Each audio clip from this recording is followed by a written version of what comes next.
Astro பக்தி talk நேயர்களுக்கு இந்த காலை பொழுது இனிதாக அமையும். வணக்கம் சிம்ம ராசி நண்பர்களே. இந்த வாரமானது 11 மேயிலிருந்து 17 மே வரை உள்ள காலகட்டம். சந்திர பகவானானவர் சதய நட்சத்திரம் என்கிற ராகுவின் சாரத்திலிருந்து கார்த்திகை நட்சத்திரம் என்கிற சூரியனின் சாரம் வரை செல்ல இருக்கிறார். கும்பராசியிலிருந்து ரிஷபராசி வரை 15ஆம் தேதி அன்று சூரியனும் ரிஷபராசிக்கு மாறுகிறார். ரிஷப மாதம் என்கிற வைகாசி மாதம் பிறக்க இருக்கிறது. இப்படிப்பட்ட காலகட்டங்களிலே உங்களுக்கு உங்கள் ராசிக்கு எப்படி பலன் அப்படின்னு பார்க்கும்போது, முதல்ல பொருளாதார விஷயத்தில் மகிழ்ச்சி, பண வரவு நல்லாயிருக்கும்.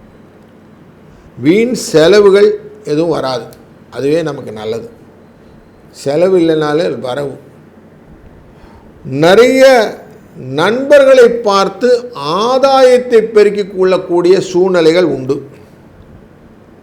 முக்கியமாக அப்பா வழி உறவுக்காரங்களால் நீங்கள் சரியாக கம்யூனிகேட் பண்ணாத சில பிரச்சனைகளையும் சந்திக்கக்கூடும். அதனால் கொஞ்சம் கம்யூனிகேஷனில் கரெக்டாக பார்த்துக்கிடுங்க. பெரியப்பா சித்தப்பா இவங்க வகைகளில் நீங்கள் என்ன செய்யக்கூடிய காரியங்களோ அதை கரெக்டாக கம்யூனிகேட் பண்ணிக்கோங்க. அதுபோல் கணவன் மனைவிக்குடையும் ஒளிப்படையாக எல்லாத்தையும் ஒளிக்கு மறைவிலாக பார்த்துக்கிடுங்க. இதனால் கருத்து வேறுபாடு நிறைய வரும். எனக்கு சொன்னியா போனியான்னு ஒரு பெரிய ஃப்ரிக்ஷன் க்ரியேட் ஆகும். அதனால் அதையும் கொஞ்சம் கேர்ஃபுல்லாக பார்த்துக்கொள்ளக்கூடிய சூழ்நிலையை இந்த வாரத்தில் வைத்துக்கொள்ளுங்கள். முடிந்த வரைக்கும் ஒருத்தருக்கு ஒருத்தர் விட்டு கொடுத்து போயிடுங்க. இந்த சாரி சொல்கிறதுல ஒன்றும் தப்பு இல்லை, அதனால் சாரி சொல்லலாம். அப்படி சாரி சொல்லி கொடுத்து நீங்கள் பாட்டு கருத்து வேறுபாடை அங்கேயே கலைந்து விட்டீங்கனால நிம்மதியை நீங்கள் விலைக்கு வாங்கிட்டேன்னு அர்த்தம். கவர்மெண்ட் ரிலேட்டடான காரியங்கள்லாம் இருக்கு இல்லையா, அது அனுகூலமாக இருக்கக்கூடிய சூழ்நிலை இருக்குது. அப்பா கிட்ட நீங்கள் என்ன காரியம் எதிர்பார்க்குறீங்களோ அது டெஃபினட்டாக நல்லபடியாக முடியும். குழந்தைகள் அவங்க கேட்டதை கொடுப்பதற்கு அப்பா ரெடியாக இருக்கிறாரு. அப்பாவுடைய காரியங்களை நீங்கள் செய்வதற்கு ரெடியாக இருக்கிறீங்க. அப்போ உங்களுக்குள்ள பரஸ்பரம் ஒத்து போயிடும். அதனால் சந்தோஷங்கள் உண்டு. வேலையில் அவர் இருக்கார், என் ஆஃபீஸர் இருக்கார், நான் அவர்கிட்ட பேசிக்கிறேன் அப்படின்லாம் சொல்லிட்டு போகும்போது அவரும் உங்களுக்கு சப்போர்ட்டிவாக இருப்பார். அதனால் உங்களுக்கு ஹையரப்ஸ் உங்களுக்கு நிறைய சப்போர்ட்டிவாக உங்களை ஹெல்ப் பண்ணுறதுக்கு நிறைய ப்ராபபிலிட்டி இருக்குது. உங்கள்கிட்ட இருக்கிற சீக்கிரட்டாக பக்கத்தில் இருக்கிற ஸ்டாஃபுங்களுக்கெல்லாம் சொல்லிடாதீங்க. அதனால் சிக்கல்கள்லாம் வந்துடும், கொஞ்சம் பார்த்துக்கிடுங்க. பிஸ்னஸில் இருக்கிறவங்களுக்கு பிஸ்னஸ் ரிலேட்டடான மேட்டரில் நல்ல மொமெண்டம் இருக்கும். வியாபாரம் நல்லபடியாக நடக்கும். கொஞ்சம் கூடுதலாக சக வியாபாரிகள்லாம் கொஞ்சம் நல்ல வியாபாரங்கள்லாம் செய்யும்போது சில பிரச்சனைகள்லாம் வரும். அதை அப்போவே சுமூகமாக பேசி முடிச்சிடுங்க. பார்ட்னர்ஷிப் ஃபார்மில் இருக்கக்கூடியவங்களுக்கு என்ன ஷேரோ அதை கரெக்டாக மெயின்டைன் பண்ணுங்கள். கணக்கை கரெக்டாக வச்சுக்கிடுங்க. குடும்பத்திலையும் உங்களுடைய பங்கை கரெக்டாக மெயின்டைன் பண்ணுங்கள். இந்த மனசு கொஞ்சம் கஷ்டப்பட்டால் கூட உடனே அவுட்லைட் பண்ணிவிடுங்க. இது எனக்கு கஷ்டமாக இருக்குது, கொஞ்சம் சரி பண்ணிவிடுங்கன்னு சொல்லுங்கள். அதை உள்ளே வச்சு அமைக்கிறாதீங்க. வேலைக்கு போகும்போது அப்படி தான் மனசில் சந்தோஷமாக நிம்மதியாக வேலை செய்யுங்க. பேர்டனை எடுத்து வேலை செய்யாதீங்க. அப்படிங்கிறது தான் இந்த வாரத்தில் உங்களுக்கு அட்வைஸ். 16ஆம் தேதி அமாவாசை அன்று தான தர்மங்கள் செய்து அமாவாசை தர்ப்பணம் செய்பவர்களுக்கு தொடர்ந்து அந்த முன்னோர்கள் தர்ப்பணம் செய்வதனால அந்த நிறைய பிரச்சனைகள் இருக்குதுன்னு நம்ம பார்க்குறோம். அதனால் முன்னோர்கள் தர்ப்பணம் செய்வதும் அன்றைய நாள் தான தர்மங்கள் செய்வதும் தொடர் நிலையிலே நமக்கு வளத்தையும் நலத்தையும் என்றும் நிலைநிறுத்தக்கூடிய தன்மை கிடைக்கும். அதனால் தெய்வத்தின் அருளாலே இந்த வாரம் உங்களுக்கு சுபிட்சமான வாரமாக அமையட்டும். நல்லது நடக்கும், நல்லதே நடக்கட்டும். வாழ்க வளத்துடன். வணக்கம் கன்னிராசி நண்பர்களே. 11 மே 2026 17 மே 2026 இந்த காலகட்டம் உங்களுக்கு எப்படி இருக்க போகுதுன்னு பார்க்க போகிறோம். சதய நட்சத்திரம் ராகுவுடைய நட்சத்திரம். அங்கேருந்து கார்த்திகை நட்சத்திரம்ங்கிற சூரிய நட்சத்திரம் வரைக்கும் இந்த சந்திரன் பயணம் செய்ய இருக்கிறார். இந்த சந்திரனின் பயணம் ரொம்ப முக்கியம். ஏன்னா மனோகாரகன் அப்படிங்கிறது உங்களுக்கு கன்னிராசிக்கு லாபத்துக்குரியவர்.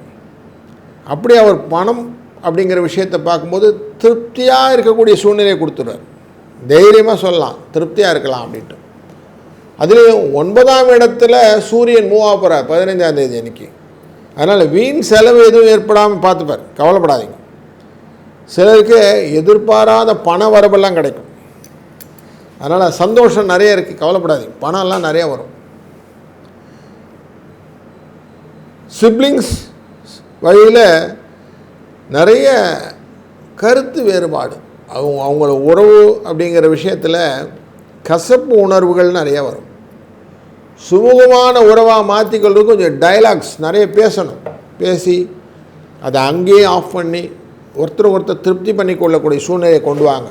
இல்லைன்னா அது கொஞ்சம் பெரிய மூட்டையாக மாறிடும். அதெல்லாம் கொஞ்சம் ஜாக்கிரதையாக இருங்க. உங்கள் முயற்சிக்கு உங்கள் வாழ்க்கையின் துணை கலத்திரஸ்தானத்தில் சனி பகவான் இருக்கிறார். அங்கே தான் சந்திர பகவானும் போகிறார், ரேவதி நட்சத்திரம் வரைக்கும் போகிறார் இல்லையா? அப்போ உங்களுக்கு வாழ்க்கை துணையுடன் அனுசரித்து செஞ்சீங்கன்னா உருப்படலாம். நானே எல்லாம் செய்வேன், நீ வாய மூடின்றலாம் வார்த்தையெல்லாம் யூஸ் பண்ணிங்கன்னா மாட்டிப்பீங்க. அதனால் கொஞ்சம் ஜாக்கிரதையாக இருந்துக்கிடுங்க.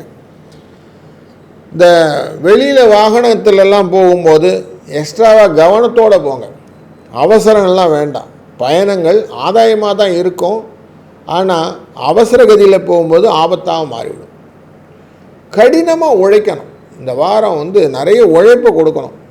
நல்ல பேர் எடுக்கணும் அப்படின்னு மனசில் ஒன்று அப்படி டேகை வச்சுக்கோங்க. இந்த கேரட் முன்னாடி குதிரைக்கு முன்னாடி கேரட்டை தொங்க ஓடுற மாதிரி நல்ல பேர் எடுக்கணும். பணம்லாம் வந்துருச்சு, நல்ல பேர் எடுக்கணும் அப்படின்னு ஓடுங்க. அப்போது ஆஃபீஸில் உங்களுடைய உழைப்புக்கேற்ற நல்ல பேரும் கிடைக்கும். அதற்கான பதவியும் பாராட்டும் ஊதியமும் கிடைக்கிறதுக்கான வாய்ப்புகள் உண்டு. ஆஃபீஸ் ரொட்டீனில் சின்ன சின்ன தவறுகளும் பெருசாக மாறத்துக்கு வாய்ப்பு இருக்குது. அதனால் கொஞ்சம் ஜாக்கிரதையாக இருந்துக்கிடுங்க. வியாபாரம் செய்யக்கூடிய அன்பர்கள் பிஸ்னஸில் லாபம் கிடைக்கும். ஆனால் உங்கள் ஸ்டாஃப் நிறைய செலவு பண்ணி மாட்டிடுவீங்க, அதில் சிக்கல் வரும். கொஞ்சம் கவனமாக பார்த்துக்கிடுங்க. குடும்பத்தை நிர்வாகிக்கூடிய ஃபேமிலி அப்படிங்கிற ஹோம் மேக்கர்ஸ்க்கு இந்த வாரத்தில் நிறைய பேர்டன் இருக்கும். அதனால் கொஞ்சம் அவங்கள ஈஸ் அவுட் பண்ணி கொஞ்சம் வெளியிலலாம் கூட்டு போயிட்டு வர்றது. அதே மாதிரி அவங்களுமே கொஞ்சம் தெய்வீக காரியமாக பக்கத்தில் கோயிலுக்கெல்லாம் போயிட்டு வந்துட்டு அதுக்கப்புறம் செய்கிறதுன்னு வச்சுக்கோங்க. வேலைக்கு போகிற பெண்கள் அப்படின்னு பார்க்கும்போது வேலை ரொட்டீனில் என்விரான்மெண்ட்டில் சில சேஞ்சஸ்லாம் எதிர்பார்க்கலாம். ஐயோ எனக்கு மேரிட்ஷன்லாம் எதிர்பார்க்காம ஐயோ இப்படி போயிடுது அப்படிங்கலாம் பதறாமல் எது வந்தாலும் பார்த்துக்கலாம், இறையருளால் நான் எதுவும் செய்வேன்னு ஒரு தைரியமாக செய்யுங்க. நல்ல நன்மைகள் உண்டாகும். 16ஆம் தேதி அமாவாசை அன்றைய நாளிலே படையெல்லாம் போட்டு முடிச்சுட்டு ஒரு 11:30லேருந்து 12:20 வரைக்கும் உள்ள காலகட்டங்களில் உங்களால் முடிஞ்ச தானம், எதுவுமே பெருசாக செய்ய முடியலன்னா ஒரு கைப்பிடி அரிசியை எடுத்துகிட்டு போய் எறும்பு பூத்துக்கான்னு போட்டுவாங்க. இதுவே உங்களுக்கு சிறந்த தன்மையை கொடுக்கும். பெருநீளாக உங்கள் வாழ்க்கையில் நன்மைகள் பல கொடுப்பதற்கு தெய்வத்தின் அருளும் முன்னோர்களின் ஆசிகளும் உங்களுக்கு எப்பொழுதும் கிடைக்க இது பலனாக அமைய வெற்றிகளும் நன்மைகளும் இந்த வாரத்தில் பெருகி வரட்டும். நல்லது நடக்கும், நல்லதே நடக்கட்டும். வாழ்க வளத்துடன்.